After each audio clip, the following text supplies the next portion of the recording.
berhijab tapi masih di dunia entertain masih aktif lah. Dwi Ratna sampai memutuskan akhirnya tidak sama sekali, itu mulai kapan? Mulai Januari 2019. Itu 2019 Januari itu masih banyak job di belakangnya, Mbak. Jadi aku mulai memutuskan untuk langsung bikin status ya. Maksudnya minta maaf sama Status klien, WA ya? sama klien, sama teman-teman, sama semuanya. Maksudnya mengikrarkan untuk mundur gitu. Tapi di samping itu ada job yang harus diselesaikan sampai bulan April. 1 April. Jadi 1 April itu udah terakhir. Udah terakhir ya. Jadi apa ya, menjalani sisa job itu kayak apa ya? Kesiksa banget nggak? Sampai blank lirik. Lagu yang makanan kita sehari-hari nggak ada, Mbak, di otak tuh nggak ada liriknya. Oh gitu. Sampai kayak gitu. Ya Allah. Kayak di sini tuh cuman ada badannya tapi pikirannya kesana-sana. Lah itu penyebabnya sampai akhirnya memutuskan untuk tidak sama sekali itu apa karena omongan netizen yang tidak pernah sehati dengan Dwi Ratna? Enggak juga. Atau emang karena dirinya sendiri? Enggak juga. Karena semakin belajar tentang mengenal pencipta kita, mengenal diri kita sendiri itu kayak merasa malu gitu. Maksudnya Allah itu udah baik banget gitu loh, baik banget ke kita, udah kasih apa aja yang kita mau, tapi kenapa sih kita nggak taat gitu. Itu yang bikin ya Allah kasih kesempatan gitu untuk memperbaiki semuanya.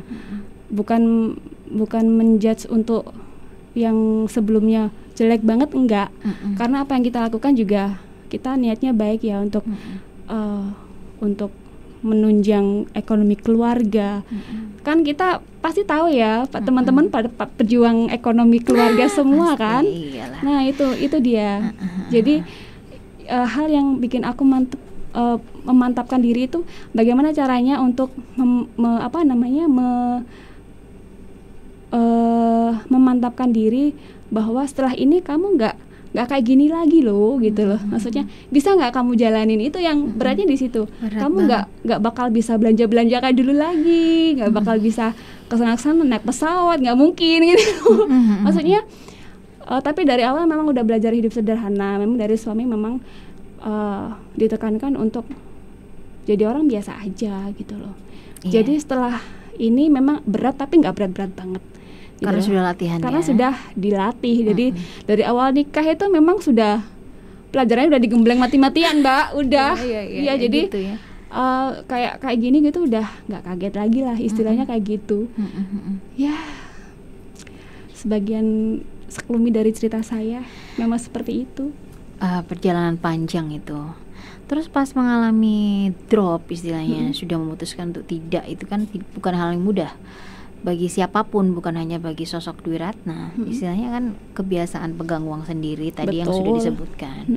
Istilahnya apa-apa punya, apa-apa pegang, pengen ini itu bisa. Dengan mengundurkan diri dari dunia entertain kan, maaf kan istilahnya belum ada pegangan lain toh waktu itu. Pasti mengalami kesulitan-kesulitan yang sudah disebutkan tadi, yang ekonomi lah pastinya. Pasti. Cobaannya ya. Itu cara mengatasinya seperti apa? Awalnya berat banget, tapi memang jujur harus mempersiapkan diri semampunya gitu. Karena memang sudah memutuskan dan emang harus jalani gitu loh. Jadi kalau yang berat banget itu ngasih pengertian ke orang tua ya. Dulu kan memang dari awal kan kita bukan dari orang yang mampu ya. Pastinya karena kita ya berjuang sama ibu gitu, otomatis kan menjadi anak yang diandalkan gitu loh untuk keperluan keluarga dan lain sebagainya. Tapi setelah ini tuh yang paling berat itu beban ke orang tua gitu loh. Gimana sih kita biasanya ngasih terus gak ngasih gitu. Itu yang bikin kayak ada rasa malu, kayak ada rasa gimana gitu. Cuman satu yang memang saya tekankan di sini itu ada andil salah saya juga. Misalkan saya terlalu, bukan memanjakan ya, tapi seperti membuat mereka tergantung dengan saya, sedangkan itu salah ya. Kita harus total bergantung sama Allah. Jadi ada perasaan yang membuat mereka seperti itu karena ada dari saya juga gitu loh Mbak. Jadi saya akhirnya saya berserah kepada Allah bahwa memang orang tua saya juga pasti sudah dirawat sebaik-baiknya sama Allah, pasti ada rezekinya sendiri. Jadi ya memang harus diterima dan nggak bisa ngasih pengertian secara empat mata gitu, enggak, tapi mengalir sampai sekarang dan alhamdulillah bisa dilampaui dengan baik walaupun serba semuanya serba pas gitu loh Mbak. Ya Allah. Pas waktunya bayar listrik ada rezeki gitu. Jadi Allah itu memang sampai sekarang itu merawat saya dengan cukup baik banget gitu loh. Pas mau bayar SPP pondok ada rezeki gitu. Jadi semuanya serba pas. Kalau dibilang kekurangan enggak. Karena memang kita masih bisa makan apa yang kita mau, bisa. Dan kita nggak pernah kekurangan dan dibilang pas itu tadi, semuanya serba pas. Oke, jadi istilahnya tidak semua orang berhijrah itu mengalami keterpurukan. Karena pada umumnya kan seperti itu. Itu tergantung mindset juga sih Mbak. Kalau pemikiran orangnya sendiri ya. Kalau memang dia mentalnya positif banget, itu pasti dia bisa mengambil pesan cinta dari setiap kejadian, entah itu nikmat ataupun musibah sekalipun. Begitu. Jadi kalau kita memang niatnya karena Allah, seberat apapun jadi ringan insya Allah. Gitu. Jadi apa yang saya lalui sekarang itu ternyata nggak semengerikan yang saya bayangkan dulu gitu loh. Ternyata ya biasa aja gitu loh. Biasa aja. Gitu ya. Jadi nggak seberat seperti bayangan waktu itu. Cuman bedanya itu kita lebih santuy gitu Mbak. Dulu kan habis ini aku harus ini, harus ini, target terus target ya. Deadline. Kalau ini kita enggak, jadi kita bisa menentukan apa yang jadi prioritas. Jadi hidup kita nggak tergantung netizen gitu aja. Iya. Nggak dikejar kerjaan, nggak dikejar ini, memang harus punya prinsip gitu loh. Motivasi seperti ini yang kadang-kadang itu dirindukan teman-teman. Karena saya yakin di sana banyak sekali wanita dan teman-teman yang mungkin ingin berhijab tapi ragu-ragu, punya ketakutan yang luar biasa akan khususnya perekonomian, khususnya karena apapun itu kan setelah ekonominya berubah pastilah kebiasaannya jadi berubah. Betul. Itu yang ditakutkan. Tapi ternyata teman-teman tidak usah takut karena motivasi dari yang sudah dijelaskan oleh sosok Dwi Ratna ini bukti nyata bahwa yang dialami itu tidak seburuk yang kita bayangkan. Tetap istilahnya kata terpuruk itu tidak ada. Ya, yang ada perubahan-perubahan sedikit, tapi kan Allah masih istilah memberi apa yang pada haknya kita ya. Betul. Nah, itu tadi. Selama kita masih nafas aja masih adalah jatah rezeki buat kita. Betul, ya. Kalau dulu memang nominalnya gede, tapi kehilangan kita, ini itu, kehilangan. Kita hampa gitu. Tapi setelah berbalik ke arah ini itu sekecil apapun, bahkan dapat rezeki nasi bungkus aja, ya Allah, alhamdulillah, syukur, alhamdulillah gitu. Ya Allah. Bener, jadi berkahnya itu luar biasa, merasa tenang banget, merasa nikmat apapun itu gitu loh. Berarti kita syukuri. Nggak ada penyesalan sama sekali ya untuk meninggalkan dunia entertain? Alhamdulillah enggak. Luar biasa. Dan kangen kembali juga belum. Begitu ya? Iya, jadi kalau teman-teman, Mbak nggak kangen nyanyi? Belum gitu. Berarti nggak ada ya pemikiran aku pengen coba-coba nyanyi apa gitu, nggak ada berarti? Masih belum sih. Nggak ya? Belum. Berarti enjoy banget di fase yang sekarang ya? Betul. Jadi emang tujuannya begini Mbak gitu. Iya. Jadi ketika kita sibuk dulu itu memang cita-citanya pengen seperti sekarang ini. Iya gitu loh. Jadi untuk ketakutan yang tentang materi dunia itu memang ada perubahan, cuman kecil aja. Gitu aja. Oke. Kita sudah lama ngobrol, sudah panjang sekali ngobrol. Karena suasana dingin, kita kebiasaan kalau saya di studio sama teman-teman, sama yang tinggal di studio itu anak-anak itu, anak muda-muda atau yang sudah kalian juga masih tua-tua. muda. Loh, saya? Iya, kan saya masih 27. Sudah panjang lebar, jadi kalau ada udara yang dingin seperti ini, kita selalu biasa ngopi, teman-teman. Ini tadi sudah dibikinin sama anak-anak. Terima kasih banyak yang sudah bikin kopi, mudah-mudahan sehat selalu. Ini yang saya minum ini adalah kopi yang menurut saya nikmatnya sangat luar biasa. Boleh dicoba? Boleh diminum. Minumnya harus seperti saya loh ya. Seperti ini ya, dengerin ya. Dan tatap Coba mata ya. saya. Dari suaranya aja udah Luar biasa, coba. nikmat banget. Bismillah ya. Bismillah. Enak banget. Tuh kan.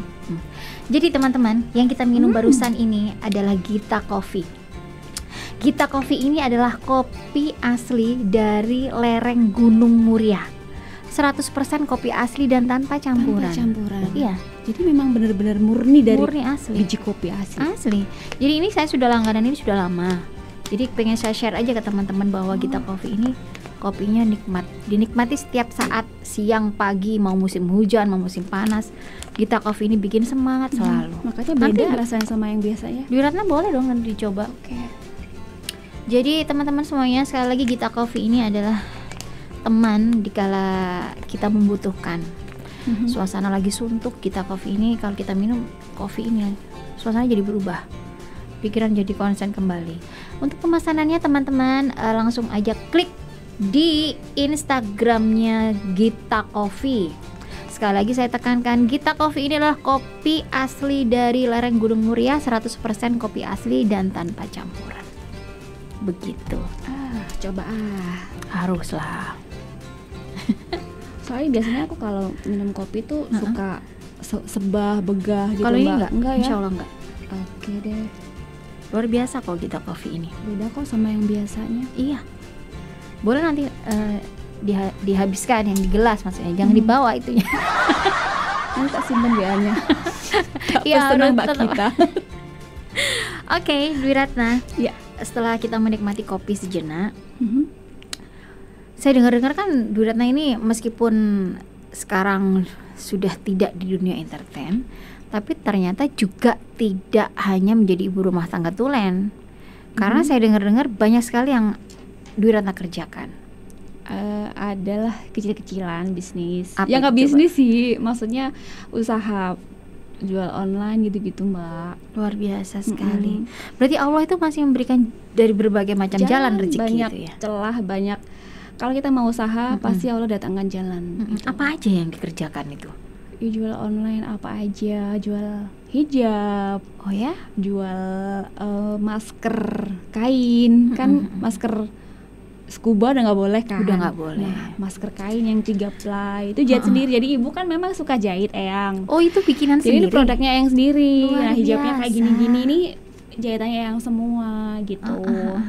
Terus ada celengan juga miniatur Ka'bah kan terinspirasi dari perjalanan umroh yang dulu itu gitu. Jadi kita azamkan ke semua teman-teman bahwa perjalanan umroh itu memang jadikan titik balik. Kalau kita punya pertanyaan, kita niatkan untuk benar-benar ketemu jawabannya di sana. Insya Allah kasih jalan Gitu jawabannya ya. di sana. Jadi itu yang benar-benar bikin aku tuh nggak bisa nggak nurut gitu loh. Akhirnya ya memang ini bayangin di tempat yang memang masjid yang ada rumah Rasul zaman dulu, ada makam Rasul, ada makam sahabatnya di situ, dan sinyal-sinyal itu yang bikin kekeh. Memang kayaknya jalannya harus seperti ini gitu. Kayaknya ini yang Allah mau, kayaknya ini yang Allah kasih kode. Dan akhirnya terinspirasi bikin sesuatu yang membuat kita tuh rindu ke Baitullah gitu. Jadi teman-teman kadang, Mbak aku pengen umroh sih tapi nggak ada duitnya ya. Gimana mau ada duitnya kalau nggak nabung? Kalau nggak dari nabung ya. Seperti apa miniatur Ka'bahnya itu? Ada bawa contohnya nggak sih? Malu dong. Janganlah. Nggak apa-apa. Biar teman-teman tuh tahu bahwa jangan rezeki itu dibully bermacam-macam bentuknya Jangan untuk usaha. dibully ya. No. Bismillah. Semoga jadi jalan rizki Tuh buat kan teman-teman. teman-teman yang kepengen umroh gitu. Jadi ini celengan ini tuh apa ya?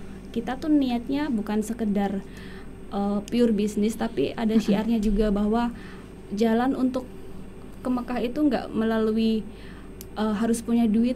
Banyak orang yang nggak berduit sampai sana juga. Contohnya saya. Bisa aja aku ya. Ya gitu. Jadi memang pengalaman yang benar-benar luar biasa tuh ketika umroh itu, Mbak, gitu. Itu jadi titik nol saya, titik balik saya. Dan akhirnya tercetuslah ide ini. Dan alhamdulillah selama pandemi ini terjual 500 lebih celengan. Luar biasa. Itu yang benar-benar ya. Itu bikin sendiri ya? Ada tukangnya. Ada tukangnya. Jadi memang benar-benar handmade, benar-benar. Jadi kalau pesan dalam skala besar nggak bisa mendadak. Jadi ini benar-benar saya yang nempel sendiri. Luar biasa. Masa sih? Iya betul. Bisa nggak lihat aku? Boleh. Nah, nempel sendiri, terus bersihin sendiri, sikat sendiri, packing sendiri. Jadi memang benar-benar. Jadi sibuk lah sekarang ya. Nah iya. Jadi memang tidak sibuk di dunia entertain, tapi sekarang juga masih tetap sibuk dengan hal-hal seperti ini. Ya Allah, luar biasa, ini bagus sekali. Boleh buat Mbak Lilin itu. Oh ya? Oh iya. Buat anak-anak mana dong? Menyusul ya. Tapi bagus loh ini. Mudah-mudahan usahanya lancar ya. Amin insyaallah. Terus tadi yang masker juga masih tetap jalan masih juga? Jalan dan kan sekarang udah orang-orang kan bisa cuci kering pakai. Terus itu ada brokat-brokatnya gitu depannya, jadi bisa dipakai buat kondangan, buat ibu-ibu biar kelihatan tetap cantik kalau pakai Ibu masker. yang bikin ya? Iya, betul. Ibu, salam hormat saya buat jenengan. Dulu sering ketemu ya, Bu. Di panggung, mudah-mudahan jenengan selalu wanita sehat. hebat adalah Eyang. Kayaknya begitu, karena saya tahu persis ibu itu selalu mengikuti perjalanan Dwi Ratna kemanapun. Betul. Sampai akhirnya mengalami seperti ini, pastilah kekuatan dari seorang ibu itu pasti Benar ada, sekali. ya kan? Support dari ibu tuh luar biasa. Berarti benar-benar nggak kangen ya Dwi Ratna ini sama dunianya yang dulu? Bukan nggak kangen, tapi belum kangen. Kalau kangen sama orang-orangnya itu sudah pasti. Tapi masih sering nggak komunikasi dengan masih kayak teman-teman atau dari grup yang Dwi Ratna dulu ikut Nyupalapa? Grup dulu yang Dwi Ratna ikut grup besar-besar semua ya? Iya, yang kelihatan. Nyupalapa, Monata kan ikut juga. Yang terekspos, yang nggak keekspos kan banyak. Yang nggak dari awal-awal yang sebelum Nyupalapa itu banyak yang mulai dari honor 40.000. Waduh.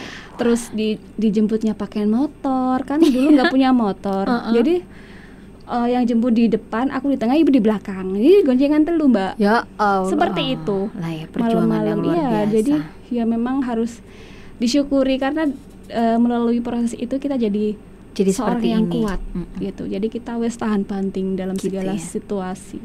Siap. Dwi Ratna sendiri ada nggak pesan-pesan buat teman-teman atau penggemar yang mungkin saat ini yang masih mengeluh-elukan nama Dwi dan mungkin bertanya-tanya Dwi Ratna itu kok nggak nyanyi maneh atau tidak muncul? Ada pesan-pesan khusus nggak buat penggemar khususnya? Penggemarnya Dwi Ratna ini di mana-mana saja nih loh. Tapi memang gimana lagi, karena Dwi Ratna sudah memutuskan untuk tidak di dunia entertain, jadi mereka mau tidak mau ya terpaksa harus melepaskan idolanya itu. Apa pesan-pesannya buat penggemar Dwi? Sebenarnya kalau dibilang nggak berkarya, bukan nggak berkarya, tapi kita berkarya di bidang yang lain, Mbak. Jadi kalau memang untuk berkesenian, kayaknya saya seninya di bidang menempelkan stiker aja. Nggak apa-apa, tapi ini luar biasa. Iya, jadi saya tetap berkarya tapi di bidang yang lain. Dan saya ingin mengimbangi keduniawian saya dulu dengan saya ingin punya bekal lah. Saya pengen punya bekal sebanyak-banyaknya untuk sisa hidup saya. Jadi mungkin ini sudah separuh perjalanan saya. Belum tentu besok saya bisa menikmati cahaya matahari. Belum tentu kan. Jadi 5 menit ke depan kita juga nggak tahu bagaimana seseorang itu. Jadi intinya saya pengen berbuat yang terbaik untuk sisa hidup saya. Dan saya ingin mengajak teman-teman untuk berbuat yang terbaik apapun yang sedang mereka jalani sekarang. Jadi pesan saya sih jangan lupa sholat aja gitu ya. Pesannya simpel, jangan lupa tapi sangat penting gitu. Soalnya kayaknya cuman sholat gitu. Tapi kalau nggak dilakuin tuh, ya itu tadi akhirnya kosong terus gitu loh Mbak, kosong, kayak hidup tuh nggak ada arahnya, nggak ada tujuannya gitu. Tapi kalau udah mulai belajar sholat, insya Allah nanti tertata dengan sendirinya, step by step semuanya akan membaik, insya Allah begitu. Dwi Ratna ini, ya maaf kalau lancang ya, kira-kira lek dikongkon nyanyi sih gelem. Maksudnya ini kan banyak merindukan suaramu nih. Terus kayaknya suaranya Enggak lah, enggak mungkin itu. Enggak mungkin karena sosok ibaratnya pernah menjuarai festival itu mesti modalnya modal besar. Dan modal itu juga sangu atau Gusti Allah, suara yang indah itu. Jadi masih boleh nggak kita semuanya, saya dan teman-teman di sini, terus penggemarnya Dwi yang lagi menikmati acara obrolan kita di Lilin TV ini untuk mendengarkan suaramu sedikit saja. Bismillah, ini saya bukan nyanyi ya, tapi mau ya ini ya? Boleh, tapi nggak dangdut ya. Tapi nggak terpaksa loh ini. Nggak, ya? Cuman saya memang selalu melantunkan ini ketika packing celengan gitu. Jadi ada satu yang selalu saya dawamkan dan saya pengen semuanya kena vibrasinya gitu. Jadi ini memang sesuatu yang selalu saya dawamkan ketika lagi packing celengan dan pengen semuanya tuh kena vibrasinya. Jadi buat teman-teman rekan siar, reseller atau perindu Baitullah yang memang pengen beli itu kena energinya gitu loh. Jadi saya selalu talbiyah, entah itu dalam hati atau diucapkan, dilafazkan gitu ya. Semoga yang dengar keturutan umroh, amin, haji, amin. Bismillah ya. Labbaik Allahumma labbaik, labbaik la syarika laka labbaik, innal hamda wa ni'mata lak wal mulka la syarika lak, labbaik Allahumma labbaik, labbaik la syarika laka labbaik, innal hamda wa ni'mata lak wal mulka la syarika lak. Udah ya? Udah.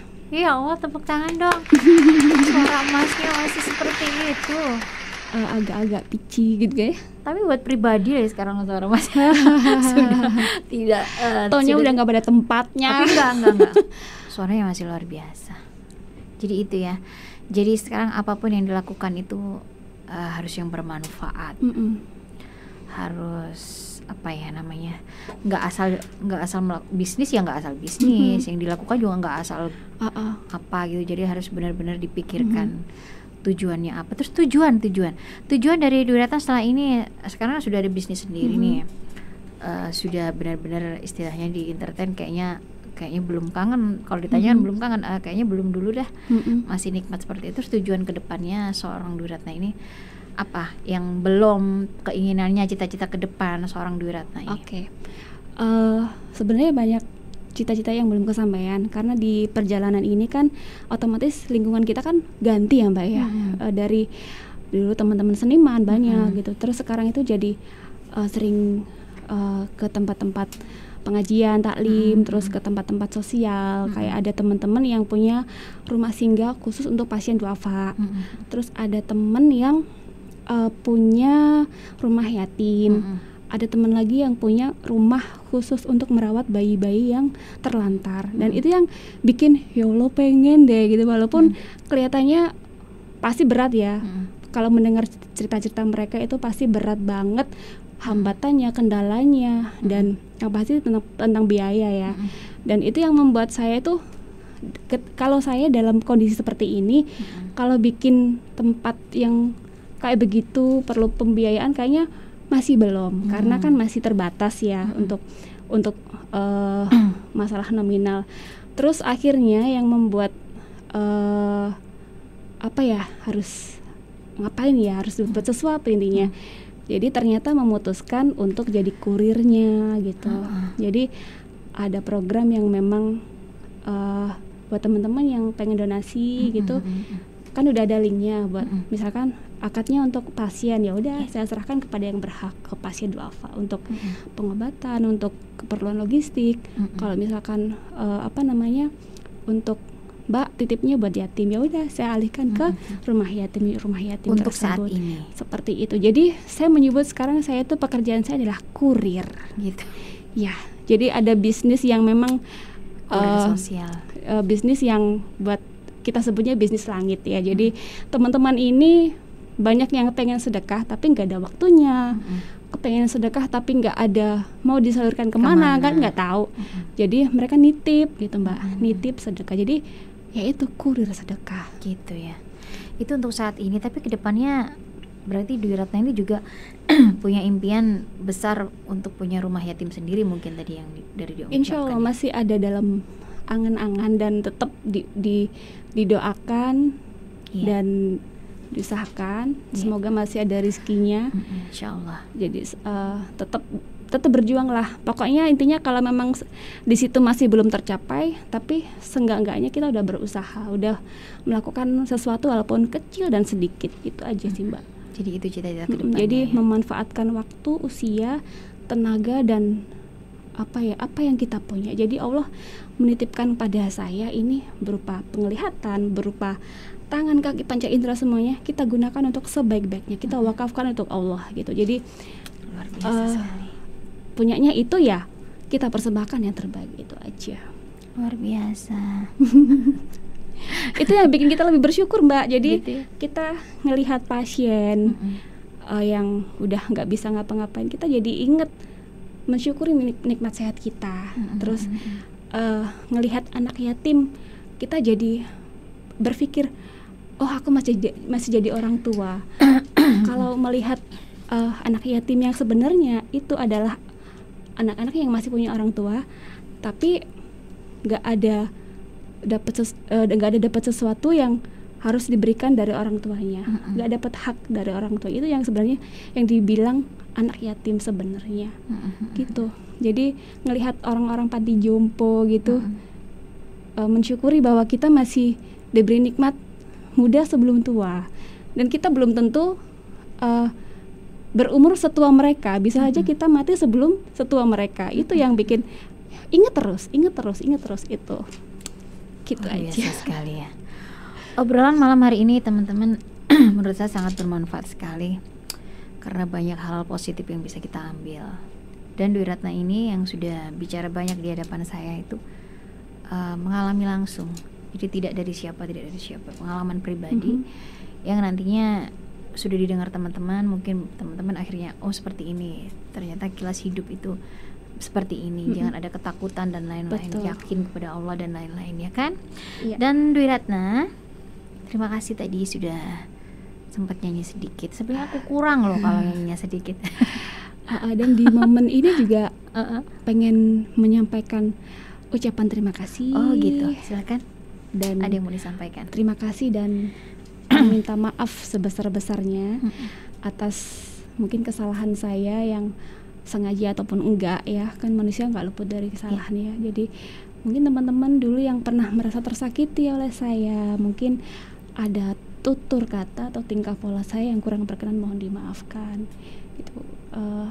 Dan terima kasih karena sudah mewarnai hidup saya dengan begitu horenya ya Mbak. Nggak akan bisa terlupakan gitu. Dan atas semua yang sudah teman-teman berikan buat teman-teman SNP Indonesia dimanapun, nggak bakal dilupain, tetap ada di sini. Cuman saling mendoakan saja untuk sekarang. Kalaupun teman-teman kangen ya doain aja buat aku juga doain buat kalian. Saling doa yang terbaik ya.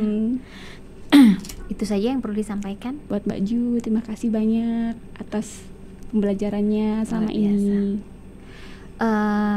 Bunda Juwana ini selaku dosen dari Nyupalapa, kita salah satu muridnya. Sangat luar biasa. Karena memang yang dilahirkan di Nyupalapa itu selalu ngehits ya. Selalu apa ya? Selalu punya tempat lah ya di hati. Terus bisa membentuk di situ, bisa membentuk rasa percaya diri juga. Sehat selalu Bunda Juwana. Sehat selalu. Agak sulit ya kalau diundang ke sini. Banyak sekali alasannya. Sibuknya itu luar biasa, sampai sekarang saya nungguin berapa tahun saya janji. Oh gitu. Mudah-mudahan bulan depan atau minggu depan insya Allah Bunda Juwana juga akan hadir di hadapan. Insya Allah ditunggu. Oke, itu saja Durat yang sudah disampaikan. Mohon Apa maaf ada lagi? kalau ada salah-salah kata, Mbak Lin, ya. Sami-sami. Terima kasih Saya banyak. ingin mengucapkan terima kasih juga atas bersedianya hadir di studio kita, ngobrol-ngobrol, sharing-sharing. Terima kasih sudah menjawab bejibunnya pertanyaan tadi, dijawab dengan gamblang. Terima kasih sudah bersedia melepas rindu dengan para penggemar Dwi Ratna. Ya, diambil yang baik-baiknya aja, yang jelek dibuang ya. Terus terima kasih sudah bernyanyi di tengah-tengah kita tadi dengan suara merdumu yang mungkin menurut saya sangat mahal sekali loh. Karena Dwi Ratna itu nyanyi, wah kapan, di mana, dicari-cari sama orang. Cuma di sini ternyata. Nyanyi di sini ternyata. Terima kasih banyak dan terima kasih juga atas hadiahnya. Terima Sama-sama. kasih. Semoga bermanfaat. Iya pasti insya Allah ya. Terus ini mudah-mudahan usahanya tambah maju. Amin ya Allah, amin ya rabbal alamin. Mudah-mudahan tambah besar, Amin. bermanfaat untuk saya dan teman-teman, Insya Allah. dan mudah-mudahan orang tua juga selalu diberikan kesehatan. Amin. Dwi Ratna selalu diberikan kebahagiaan beserta keluarga besarnya. Amin insya Allah. Aduh, doanya cantik banget. Doa yang terbaik untuk Dwi Ratna yang sudah bersedia kita repotin pokoknya ya. Doa yang sama juga buat Mbak Lilin. Semoga subscribernya tambah banyak dan luar channelnya biasa, amin. semakin merajalela. Terima kasih. Channel kita ini tak luput dari tangan dingin teman-teman yang sudah mendukung di sini. Terima kasih Mas. Anda tahu yang di luar sana penggemar Lilin TV, kalau saya lagi syuting di depanku ini ada orang ngowoh dan ngelamun. Tunggu nih syutingnya sampai kapan? Kok suwe teman. Oke, terima kasih sekali lagi Dwi Ratna. Oke, sama-sama. Dan terima kasih semuanya sekali lagi untuk semua penggemar, semua yang sudah setia di Lilin TV, yang sudah meluangkan waktunya untuk menonton yang terbaru di Lilin TV. Terima kasih banyak. Jangan lupa selalu support channel kita. Dan Dwi Ratna sekali lagi terima kasih. Kapan-kapan nanti kalau nyanyi aja mau nggak? Nyanyi aja di sini. Boleh, tapi nggak usah di syuting. Ternyata itu jawabannya. Lost pokoknya ya. Lost. Oke, terima kasih semuanya dan sampai ketemu lagi di lain kesempatan. Wassalamualaikum warahmatullahi wabarakatuh.